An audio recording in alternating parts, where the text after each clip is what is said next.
La question que je me posais, tu vois, c'est en quoi finalement les actifs numériques, ils sont si spéciaux d'un point de vue de la transmission d'un héritage.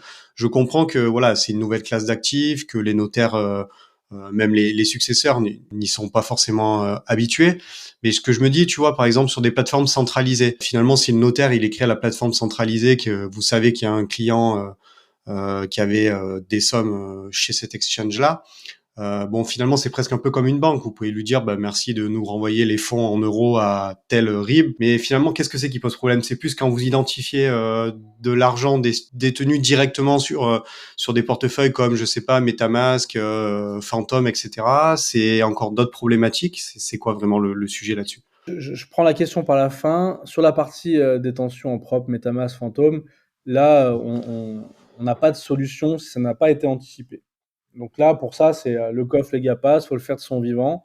Sinon, il y a pas de, il y a pas, c'est irréversible. Pour ce qui est des plateformes, malheureusement, c'est pas si simple qu'envoyer un courrier à la plateforme et lui dire d'envoyer, de transférer les fonds en euros sur le compte de la succession, donc qui est chez le notaire. C'est beaucoup plus complexe que ça. Souvent, bah, c'est des plateformes qui sont basées à l'étranger, avec des réglementations un petit peu différentes, avec pas toujours l'envie de collaborer. Et c'est des déblocages qui se font la plupart du temps de compte à compte en crypto-monnaie. Il n'y a pas de conversion euro. Donc en fait, c'est vite très très compliqué. Et en plus, les démarches sont assez spécifiques. Il faut quand même certaines connaissances techniques. Et donc, on voit les notaires qui perdent un temps fou, qui se cassent les dents. Quand c'est les héritiers qui veulent le faire, c'est un petit peu pareil. Ils n'ont pas toujours, la connaissance pour pouvoir le faire et avancer. Et du coup, on a des situations qui sont bloquées. Et ça, c'est dans le meilleur des cas. Ça veut dire que les comptes de crypto-monnaie sont connus et identifiés. Nous, on intervient souvent, il n'y a aucune connaissance. Je peux te donner un exemple qui marche bien. C'est un bel exemple, mais enfin, c'est un peu l'arbre qui cache la forêt, mais l'exemple est très représentatif.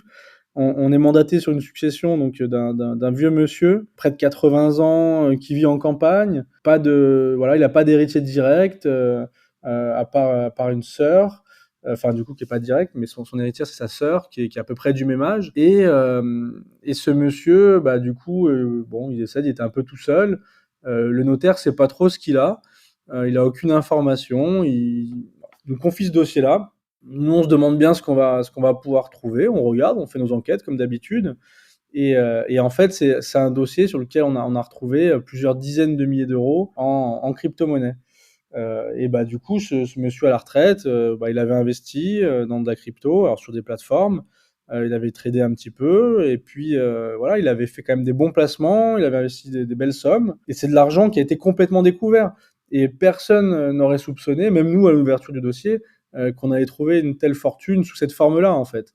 Et ça, c'est des choses voilà, ça sort un peu de nulle part, et sans notre intervention, cet argent-là, bah, il serait resté malheureusement bloqué sur les plateformes, puisqu'elles, elles n'ont aucun intérêt et aucune obligation à aller chercher les héritiers, même à savoir que la personne est décédée, en fait. Sur des assurances vie en France, ils ont des obligations, on voit que c'est très difficile. Quand tu parles de trading sur des plateformes à l'étranger ou de crypto-monnaie, y a rien, hein. Donc il y a vraiment beaucoup, beaucoup d'argent chaque année qui disparaît comme ça. Et c'est notre mission de le détecter, de le ramener en France et d'en faire profiter les héritiers, puis bon, un petit peu l'État aussi, puisque du coup, il se sert au passage.